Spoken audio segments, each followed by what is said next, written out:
Thank you very much for joining us this morning. Thank you, Greg and Jack. This is our first webinar of 2026, and we're going to be focusing on the Creovai by capacity, speech analytics, and quality management. And I just wanted to say that NSL had a really strong finish to last year, and we're really excited about the start of this year. So end of last year, we had a contact center in the US that said, oh, we want to launch, and we supported them through that, and now they're up and running. So it was a really exciting project that we deployed remotely.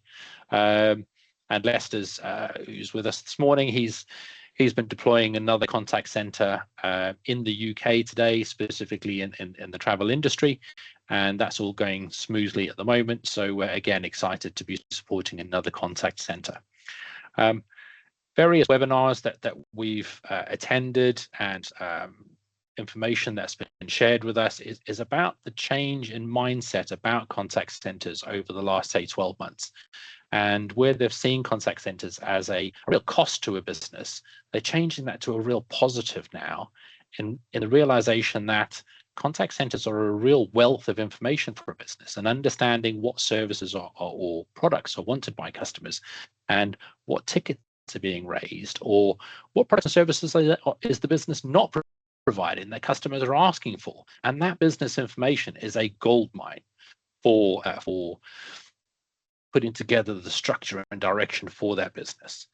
So I think that that's a real positive, that businesses are now realizing that there's a wealth of information there. And because of this realization, there's been a change of different roles within contact centers and within businesses, all around the implementation of AI and also the need for this business information. And some of the job titles that are growing in the industry as also being new to the industry are elements like contact center data analyst and business information analyst, or customer insights manager and workforce analytics specialist, AI implementation lead or AI project manager, conversational AI designer and conversational designer, machine learning engineer, customer experience strategist, and lastly, quality and AI assurance analyst. And all of these bring into what Creovai are going to be talking about today in getting that information and putting it in front of the business and helping them to give them the direction. So I'm going to stop talking right now. Ian and anyone else that's joined us today, please ask questions. This is interactive. Greg, I'm going to hand over to you first. Would you like to tell us a bit more about Creovai by capacity? Absolutely, thank you, Mark. And as I say, fabulous intro. I think you've hit the nail on the head straight off the bat. Yeah, so my name's Greg. I'm director of brand at a company called Capacity, but we have recently been acquired by that entity. Like Jack and myself, who I'll introduce in a second, are from a business called Creovai. We specialize in intelligence and guidance technology for contact centers. And we work closely with Mark and the NSL team across a number of projects and partnerships. I'm joined by my colleague Jack today. He's our senior solutions consultant. So he's going to be showing you sort of the art of the possible, so to speak. But to really get into the detail, we're going to be focusing on quality management, obviously, and really the role that speech analytics plays in that process.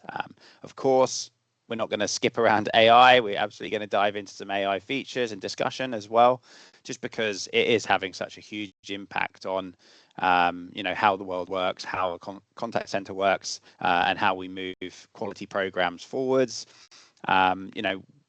When I talk about intelligence and guidance from the Creovai portfolio, I'm really talking about analyzing everything, right? So every interaction, whether that's a phone call, a chat, an email, making sure we have a process that looks at and analyzes and in some cases scores that interaction so that we know what's going on. And we know that a lot of companies are stuck in the past. There's a lot of companies that have no analytics.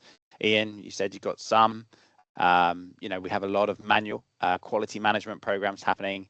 Again, I was reading a story yesterday from a potential customer of Creovai's that was they I think analyzed 3 to 5 calls per agent per month, right? So If we think about the travel sector, we think about the retail sectors, you know, FS, you know, you're dealing with huge volumes of interactions, you know, huge amounts of data, and back to Mark's point again, you know, that locker of information that isn't being tapped, right? That gold mine that isn't being analyzed. So I really think, you know, there's a big issue here around scale. So many people are still doing things manually. There's a big thing around the depth of insight that people actually get. So actually, you may get some top level metrics. You might be running manual email surveys. Again, you might get some level of interaction from that, but we all know that it's really the promoters and detractors that fill in those surveys, not the middle ground, and you know, sort of the 80% that's in the middle. AI, of course, you know, the impact that AI is having on the market, we'll talk to as well.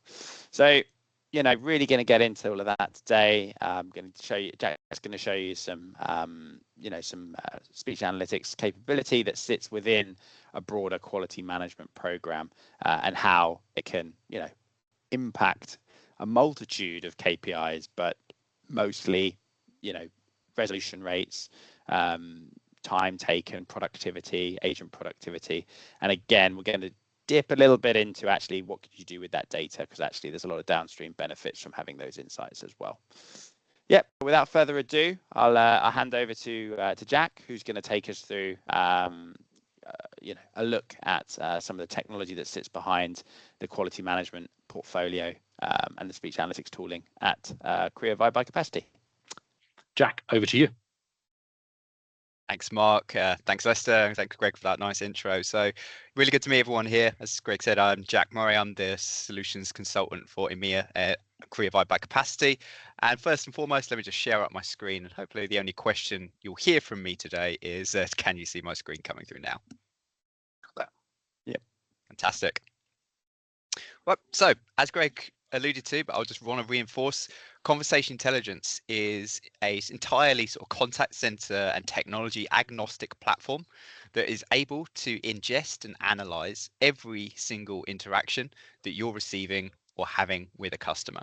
Whether that is a phone call, whether that is a chat interaction, whether that's an email from a case management system, or even your Outlook inbox, or as you know, this AI world we're in continues to march forward, even analyzing bot conversations, the interactive chatbots and AI solutions may be having with your end customers. We don't care. We've got open APIs and the ability to ingest and import data from pretty much any source that you've got. And that means you can have a up to 100% 360-degree view of every single interaction that is happening within the contact center.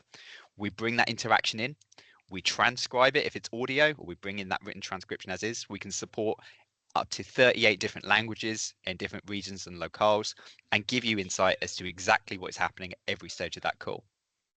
Our three main pillars here with this platform are giving you the insights and ability to reduce your overall business costs, whether that's through something like automation of QA to reduce overall time analyzing and looking at calls and providing that coaching feedback, or looking at how we can reduce agent behaviors on the phone, like average handle time, upping first call resolution.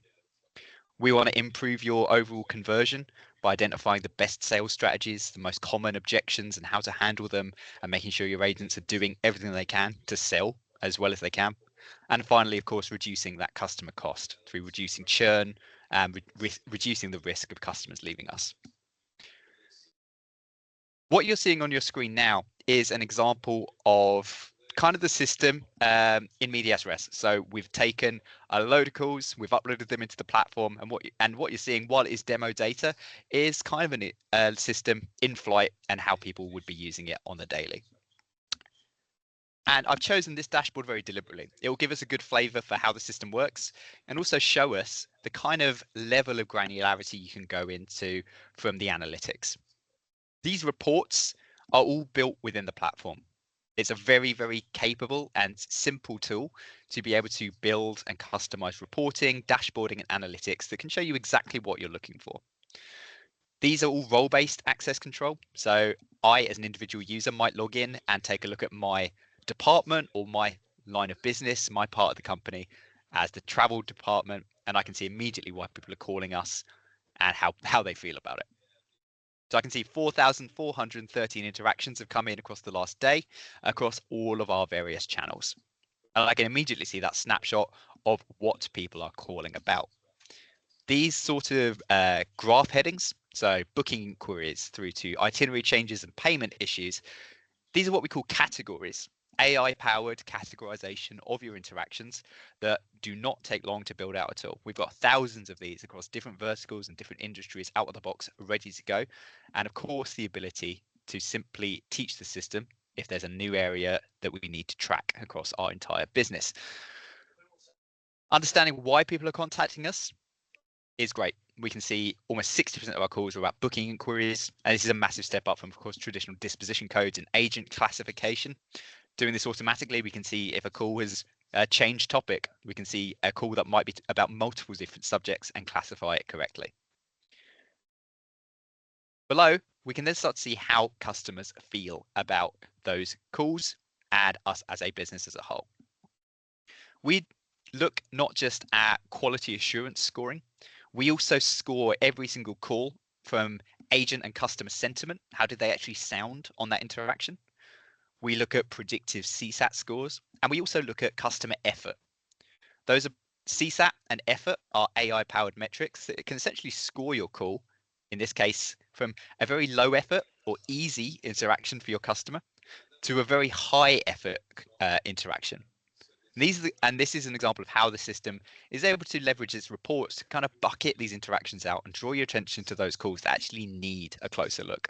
No longer are you going to be randomly sampling calls, picking 5 calls from one agent per month and hoping for the best. You're able to now focus that attention along any kind of line of analytics you'd like. Again, if we want to look at the really high effort calls or calls that are so high effort the customer is actually threatening to leave, we can quickly drill into any one of these KPIs and see the underlying data. So just opening that in a new tab there, we can go in and see every single call that had churn risk across the last couple of days or week. This is an example of the actual report builder as well within here. So very easy for me to go in and change this particular kind of report. I can change my graphing from values to any kind of insight that I like and save it as my own report and put it on my own dashboard, and I can share it with other users as I see fit. Below you can see the actual interactions themselves, and I'll come back to that in a moment because I want to just talk a little bit more about what's on this first dashboard. So we can see where calls are high effort. We can also see where, again, that sentiment scoring comes into play. Understanding what kind of sentiment is present along our interactions. Looking at the negativity that we're seeing, we can see high amounts of things like uncertainty. So customers being uncertain about going ahead with a particular purchase or moving ahead with a decision. High amounts of frustration, high amounts of concern over price, and high amounts of confusion. Again, other engines may do this out of the box, but in my opinion, having that sort of bar chart on its own is not particularly useful. What makes it insightful and impactful and something you can take action on is by bringing in those other lines of analytics like reason for contact, agent, queue, or effort to start to see where these kind of areas are happening the most. So what are our key drivers of confusion? We've got a lot of people calling in confused about reviewing charges on their account. And probably corresponding to that is people calling in confused about a refund or credit inquiry. Also disputes and billing departments. So at a glance, I could tell something's probably wrong with our billing department there. So I can probably drill into that, take a look at some interactions and see what's happening. Same thing for uncertainty. A lot of people having refunds issues along particular lines of credit on their account. So some bills may have crept in that shouldn't have. And big drivers of frustration, we can see people having to switch channel, people demonstrating reoccurring effort. And with our platform, it may not be real time. We do have a real time solution that works in harmony with this. But while this may not be real time, we're able to grab and ingest and analyze those calls almost the second that they are finished. So when that phone call is hung up, when that chat is ended, we'll go and grab that interaction and have that data ready for analysis within about 5 to 10 minutes. So still fantastic for spotting emergent issues like today. If a lot of people are calling in about an issue with our mobile app, an issue with our website, we'll be able to see that, jump on it and get ahead of it before it becomes an issue.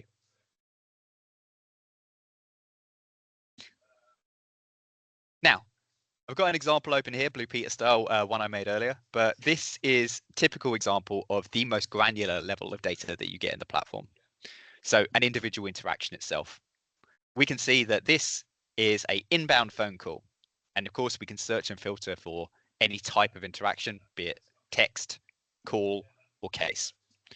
We can see it was in the travel line of business, and the agent who took that call was Richard Gold. And this top of the transcript is designed to give us a snapshot of everything that happened on that call. So we can see the timeline of that entire interaction with all of the key moments that you care about flagged throughout. So whether they are QA behaviors, feeding into the automated QA score, whether they are customer reasons for contact, effort markers, frustration markers, sentiment markers, we'll be able to spot that, and we can even jump to exactly in the call when that happened. And you can see some of the AI features below. So an AI summary, able to be tailored and give us a snapshot of exactly what happened on that call. Chapter breakdown, show us exactly what happened and when. And those 4 score metrics: effort, QA score, sentiment for customer and agent, and CSAT. Very good call.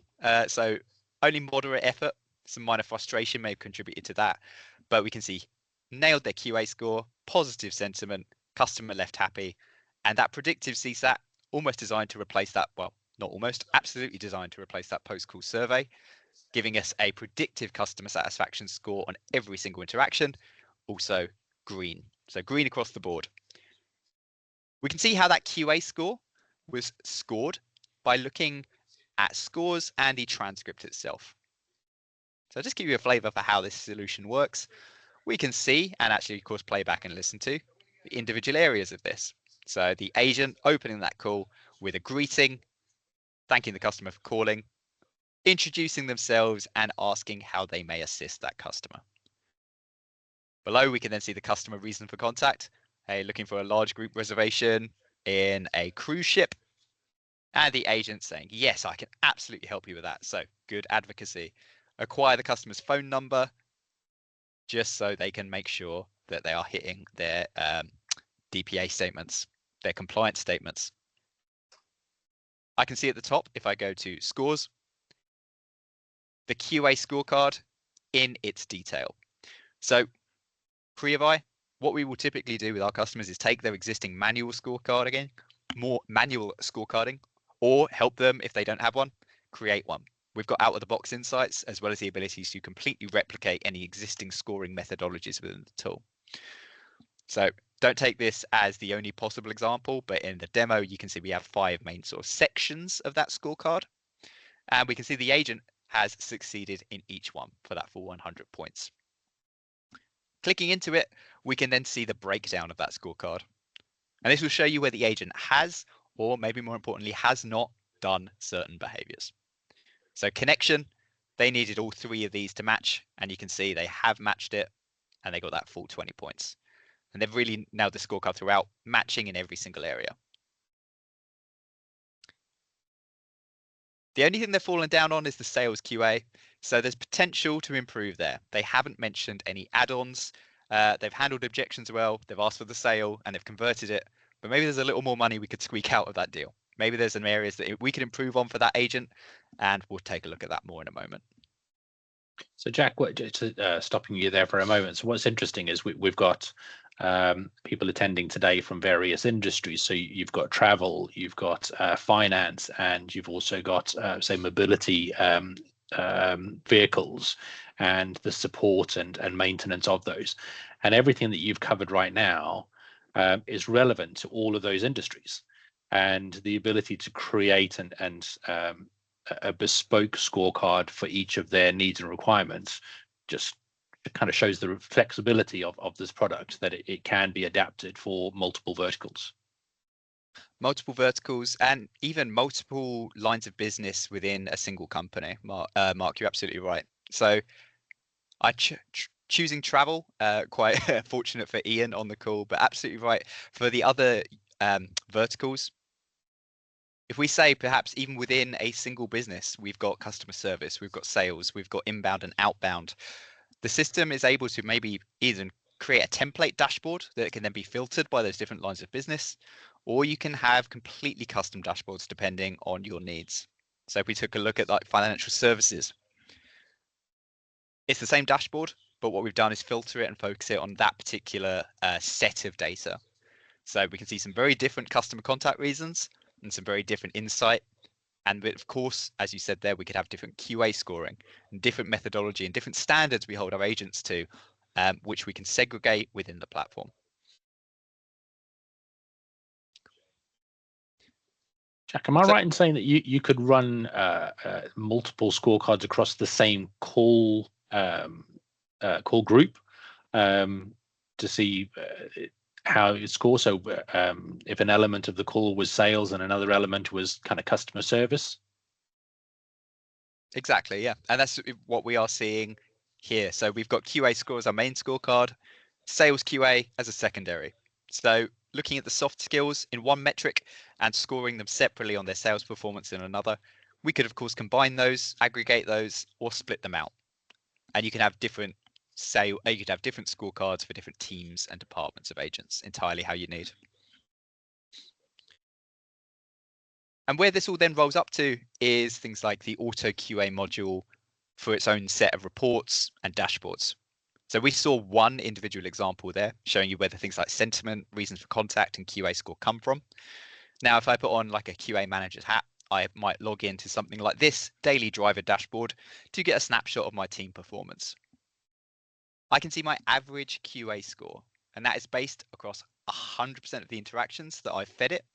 We can, of course, disclude things that may not be relevant for analysis. So discluding very short calls, discluding calls that came in on a voicemail or came into the wrong queue. The filters really let you be flexible with the kind of analytics you want.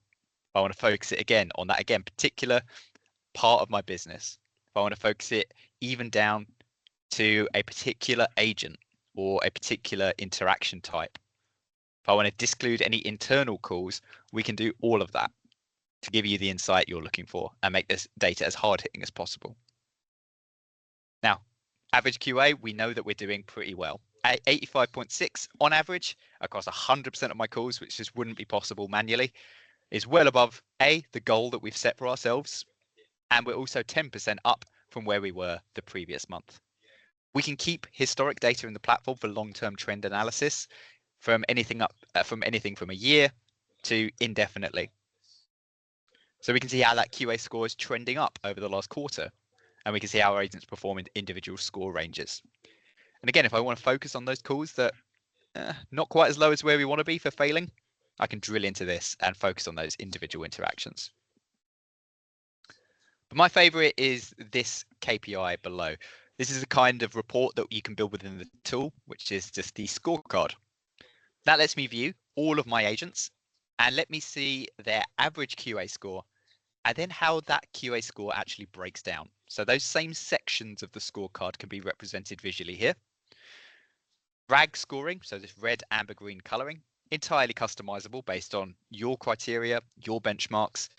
But what this lets you do is see someone like Johnny, who might stick out like a bit of a sore thumb in this, thankfully, very green field of agents.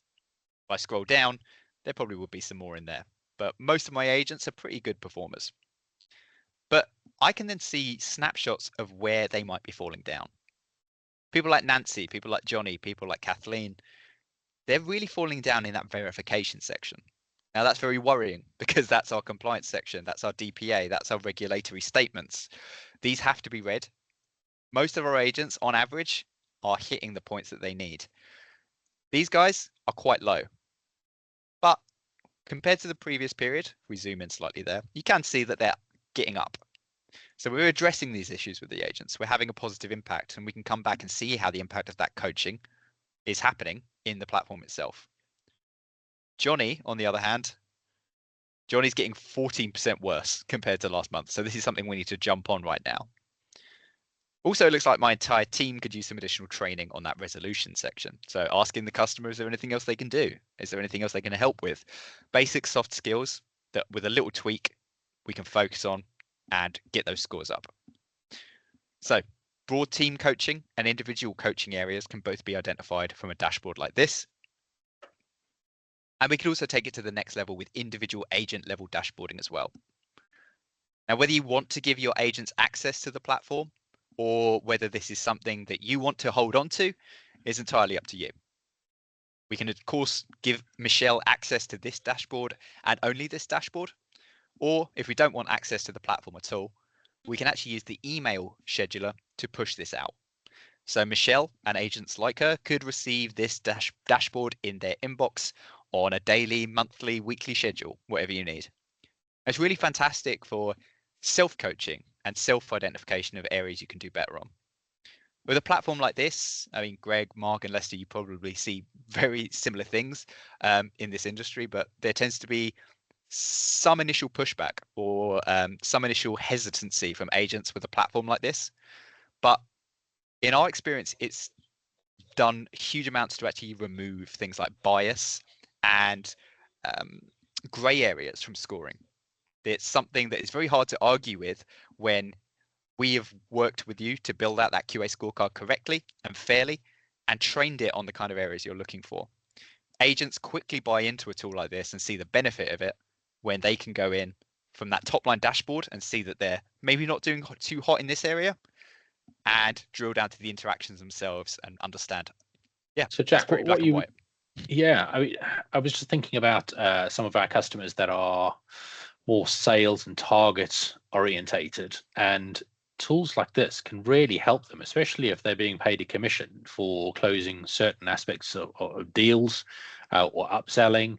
And this could really help them to identify where they can improve their technique and their strategies and even product knowledge to help them to be more successful. And I think conversations we've had about opportunities that we've been working on is that gamification, not only agent by agent, but also groups within the business or teams within the business, and have a little bit of competition between them, or understanding how one team leader is better supporting their team, what their strategy is in comparison to another team. So there's all of that data at your fingertips.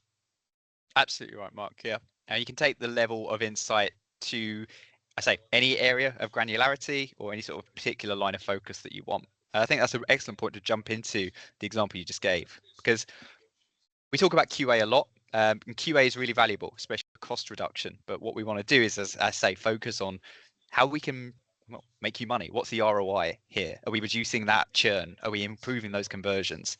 And are we reducing your business costs? So clicking into conversion overview is a very good example for what Mark just spoke about. Taking kind of those principles of the platform and focusing it on how we can help a sales team achieve their target and perform better. How are we going to do that? Well, we're going to measure the baseline, see where you are today, see things like your conversion rate, which we can detect from the interaction itself, or if you can tell us from the CRM that this call resulted in a sale, we can look at the conversion rate and the value of that per month. Jack, we just had a question through from Tom, and answering that question, I would say that the analytics that's offered by Creovai is more detailed, whereas the speech analytics quality management offered by 8x8 is more generic. So I hope that answers your question there. Do feel free to ask the question. Again, you can pop it into the Q&A at the top as well. Yeah. And Tom, I'd add to that 8x8, we're a TPES partner, and we're very, very close to them. I'm in their office almost every Wednesday. But I don't think they'd crucify me for saying this, but this is QMSA plus, right? This is a whole level of extra functionality with automated QA and manual review and self-evaluation and coaching that QMSA just doesn't have right now. Also a lot more flexible in terms of reporting and the ability to customize, train, and get insight into particular areas of the business. Transcription as well is another next level compared to 8x8's native transcription. So we're achieving anything from 95 to 97% accuracy, especially around English language, but we do support, I say, up to 38 different languages as well. Thanks, Jack. So just looking into that conversion overview, let's take a sales example. Where are agents potentially losing deals and losing commission and losing business where they don't know how to deal with a customer objection? That's not to say that they don't know how to respond at all. They're not left flabbergasted, but maybe they're not just responding in the most strategic way.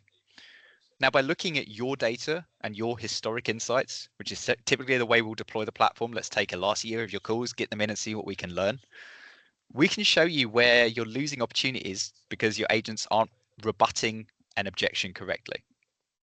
Rebutting, one of those two. So 78% of the time. Conversion rate is going to be up about 6% compared to our baseline when an agent has a rebuttal prepared. And this is one of my favorite kind of reports that you can look at because it's going to show you the impact of a particular metric along the line of analytics you're focusing on. So I know it's very busy, but if we focus on easily overcome objections, I'll tell you what, we'll just click into it and open it up. What we're looking at is an XY axis where the impact a particular metric is having on our conversion in this case, but again, it could be average handle time, it could be any other area you want to focus on. But the impact a particular flag is having is on that Y axis. How often we're seeing it from 2,000 calls up to 24,000 calls is happening on that X axis. So what's having the highest impact on our conversion rate that we're seeing most often? People objecting over price or saying it's too expensive. People saying, hey, I'm busy, call me back later. These are the kind of areas that we can focus on because they're having the biggest driver on our bottom line. We're also seeing huge amounts of people saying they're not interested. It's not having quite as high an impact on conversion, but still worthwhile looking at. We can also see, going back, the most successful rebuttals agents are using. So they're offering a discount. They're locking in the price. Those are having also a really high impact on our conversion in a good way. Agents are using them. They're getting good results. But there's a lot of other rebuttals that they're using. If you really want to take the system to a level of granularity that could be excellent for something like real-time agent guidance, we can take that data and see the best response to a particular objection in the moment. So if someone does say an objection over price or objection over expense, saying there's no termination fee, you can see is only going to have a kind of 60% impact on our conversion chance.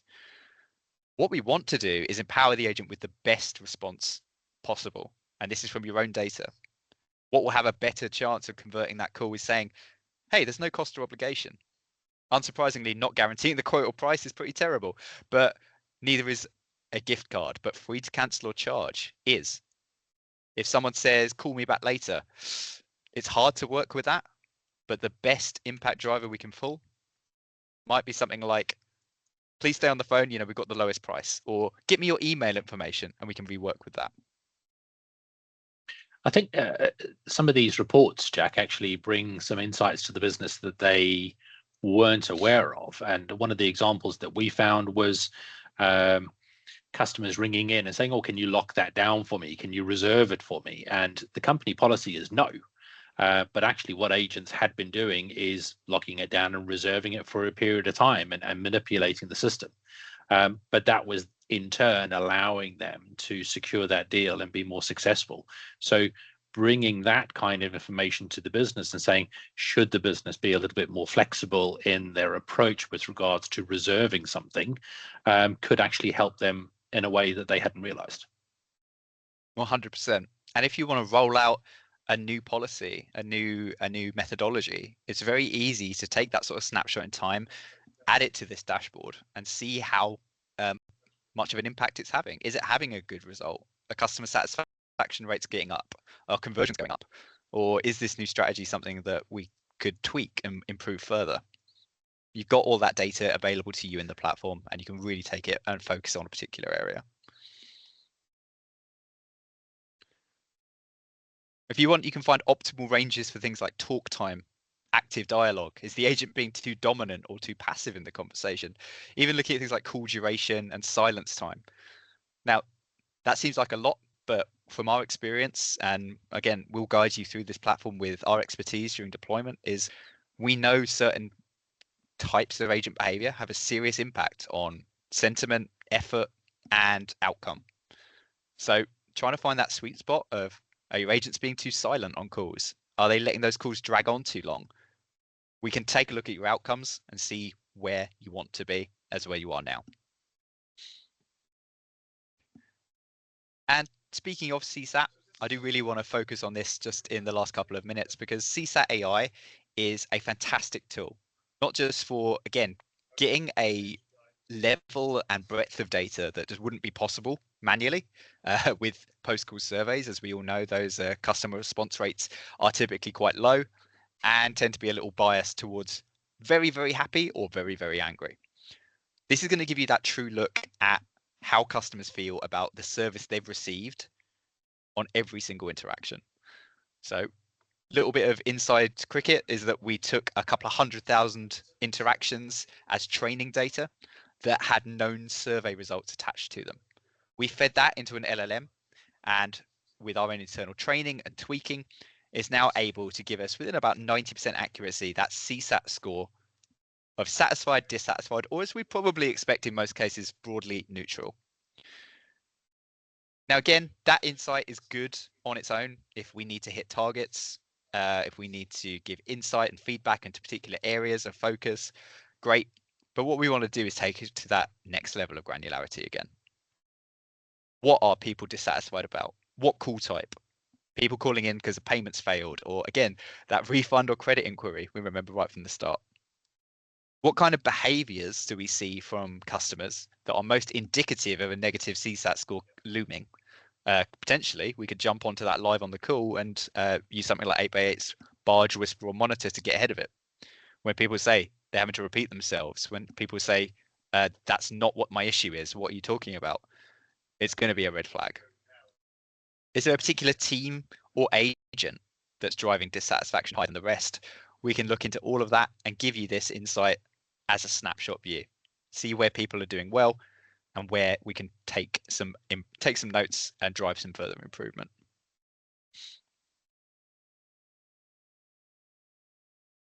As we can see, agent behaviors that drive dissatisfaction, powerlessness to help, the agent indicating that they're unable to assist or unwilling to. Rep confusion, if the agent doesn't know how to help, if they don't sound confident in the call, these kind of flags we're going to have a major impact, not just on that CSAT score, but every other positive outcome we want to have. And we can look at the agent and customer side of that conversation to really get a picture of where things are going right and where things are going wrong.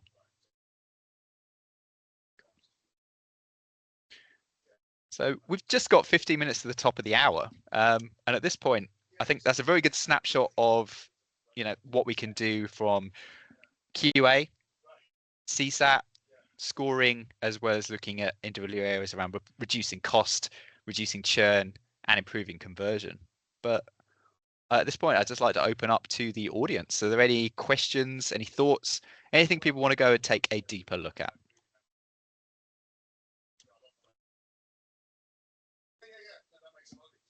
Anyone brave enough to raise a hand there? So Jack, I think it's, go on, please carry on. The CSAT AI thing is really, really interesting. I think from my aspect, where we deal with mainly customers who might be a little bit older and maybe not as strong on the phone, I wonder how it would fare, because even now, I know this is, you said it's QMSA plus. But one of the things that we have at the moment within the QMSA platform is it will rate it as negative as soon as we've said sorry, or the tone isn't super upbeat. So yeah, it's interesting. We get like a 20% response rate on our CSAT, so we'd have some really good data to be able to compare it to. But yeah, I think it's really interesting. That's really high compared to the average, Tom. You're in a good spot. I think we see like 2 to 5% most of the time. But yeah, 8x8. For one thing, they do something we don't, but I wouldn't say that particularly positively, which is that emotional and acoustic recognition. We've experimented with that in the past, and we've actually found it leads to a lot of, at best, inaccuracy or at worst bias in your scoring, for that exact reason. It's quite biased towards people with a certain tone, people with a certain accent, people who just don't, as you say, sound confident on the phones, like the vulnerable and the elderly. So we don't do that acoustic analysis. Our sentiment scoring is much more based on what's actually being said on the call. And it's also available for tweaking. So you can actually tweak the kind of individual emotions that we spot to be included or discluded in analysis. And this is something we've done for a customer in LATAM, actually. Their agents were reporting very negative sentiment scores. And that's because they were saying sorry, exactly like you said. But that's to us, well, to the customer, that's a mark of empathy and should be positive. We were able to literally flip that emotion from negative to positive, or we could just turn it off entirely. And that was a really effective way of tweaking their scoring. Okay. Tom, I take it you record all of your calls, is that right? Yes. Yes, we do. Yeah. So possibly creating a bit of workload for Jack and Greg on this, but in some scenarios, what we've done is taken a selection of calls, so possibly a month's worth of data, run it through the Creovai system, and give you a real life example of what the scoring would look like for your customer records. So if you'd be happy to explore something like that, we could look at that for the CSAT AI or even the quality management and speech analytics, as you've just seen this morning. Yeah, that's an interesting thought. Yeah, we as part of the upload to we've got a separate VOC platform. We include the transaction ID, so yeah, it'd be really easy to pull calls which have got that. So yeah, it could be something we explore. Okay, if you don't mind, I'll pop you an email afterwards if we can discuss that in a little bit more detail as well. Yeah. Okay. Anything from yourself, Ian? No, very interesting. Very interesting. Certainly, Excellent. Yeah, I certainly see some decent usage out of it. Yeah, really quite interesting. And I believe that we've got Andrew and James from Oddfellows. Anything from yourselves, gents? I know, sorry, it's Dan Badler. I'm also from the Oddfellows and the compliance. We're kind of at the start of our kind of discovery about what we can and cannot do. So it's been a good exercise to see what's available. So yeah, nothing really to add, but thank you for the presentation. Thank you so much for attending. One of the things I really like about the partnership between Creovai and 8x8 is the ability to use different levels of the analytics depending on what your business's requirements are, but also the use of AI at the beginning of the journey. So 8x8's ICA product, so Intelligent Customer Assist. Then you go to during the conversation itself, you could use the agent guidance tool from Creovai, and then your post analytics as well. You've got your speech analytics and your CSAT scoring from Creovai as well. So for us, as businesses are trying to drive efficiencies and gather that business information, that partnership between two of our key network partners has really benefited us and our customers. So if you'd like to know more, please give us a shout. But I'd like to thank Greg and Jack for taking your time this morning and sharing the details about speech analytics and quality management. Thanks, Mark. Thank you, Mark. Love to meet everyone. Brilliant. And as I say, this has been recorded, so we will share a recording with everyone that has attended, as well as sharing it with persons who weren't able to attend. And we will also load it into our YouTube and onto our webpage as well. So thank you, everybody. Yeah, thank you very much. Cheers all. Take care.